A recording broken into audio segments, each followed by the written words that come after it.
আগামী বুধবার বিরল এক ঘটনা ঘটতে যাচ্ছে যুক্তরাষ্ট্রে। উত্তর কোরিয়ার সঙ্গে সৃষ্ট উত্তেজনাকর পরিস্থিতি নিয়ে ব্রিফিং হবে এদিন হোয়াইট হাউসে। বিরল বা অস্বাভাবিক ঘটনা সেটাও নয়। অস্বাভাবিক হলো এই ব্রিফিংয়ে প্রেসিডেন্ট ডোনাল্ড ট্রাম্প পুরো সিনেটকে তলব করেছেন। উত্তর কোরিয়ার সঙ্গে ক্রমবর্ধমান উত্তেজনাকে ট্রাম্প প্রশাসন কতটা জোরালোভাবে গুরুত্বের সঙ্গে নিয়েছে এ থেকে সেটাই প্রতীয়মান হয়।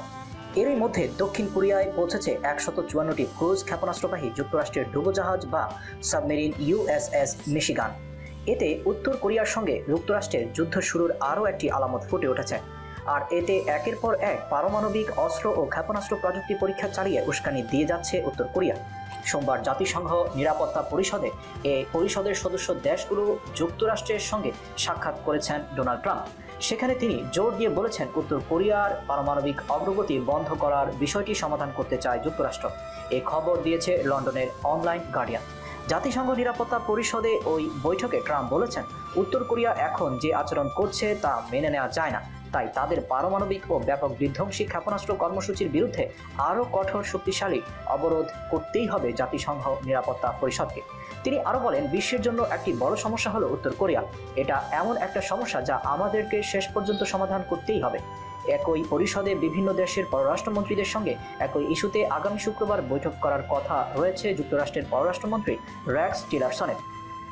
সেখানে তিনি আরও একবার উত্তর কোরিয়ার বিরুদ্ধে বিদ্যমান অবরোধ পূর্ণাঙ্গভাবে বাস্তবায়নের আহ্বান জানাবেন অথবা পারমাণবিক অস্ত্র ও ক্ষেপণাস্ত্র পরীক্ষার বিরুদ্ধে নতুন পদক্ষেপ নেওয়ার আহ্বান জানাবেন। ওদিকে বুধবার সিনেটরদের ব্রিফ করবেন প্রতিরক্ষামন্ত্রী জেমস মত্তিস ও পররাষ্ট্রমন্ত্রী রেক্স টিলারসন। পুরো সিনেট নিয়ে এমন ব্রিফিং অপ্রত্যাশিত নয়, তবে তা হোয়াইট হাউসে হওয়ার ঘটনা খুবই বিরল। কর্মকর্তারা বলছেন, এই ব্রিফিং হবে হোয়াইট হাউসের আইজেনহাওয়ার এক্সিকিউটিভ অফিস বিল্ডিংয়ে। জাতীয় নিরাপত্তা পরিষদের মুখপাত্র মাইকেল অ্যান্টন বলেছেন, যেহেতু সিনেটের বৈঠক করার মতো নিজস্ব জায়গা আছে, তবু এমন ব্রিফিং আহ্বান করেছেন প্রেসিডেন্ট। তিনি সিনেট সংখ্যাগুরু নেতা মিশ ম্যাকনেলকে এ বিষয়ে প্রস্তাব দিয়েছেন। ম্যাকনেল তা মেনে নিয়েছেন, ফলে হোয়াইট হাউসে ব্রিফিং হবে। তবে মনে রাখতে হবে, এটা সিনেটের মিটিং, এ তো হোয়াইট হাউসের কোনো মিটিং নয়। তবে কী কারণে হোয়াইট হাউসে ব্রিফিংয়ের ভেন্যু হিসেবে বেছে নেওয়া হয়েছে সে বিষয়ে সিনেট কর্মীরা নিশ্চিত নন। তবে আন্দাজ করা যায়, উত্তর কোরিয়ার বিষয়টিকে কতটা গুরুত্বের সঙ্গে নিয়েছেন প্রেসিডেন্ট ট্রাম্প এবং তার ক্ষমতা গ্রহণের শততম দিনে নিজের কর্মতৎপরতা প্রদর্শন করতে এমনটা করা হয়ে থাকতে পারে। এতে পররাষ্ট্রমন্ত্রী টিলারসন যে বক্তব্য রাখবেন তা সোমবার পর্যন্ত জানতে পারেনি পররাষ্ট্র মন্ত্রণালয়।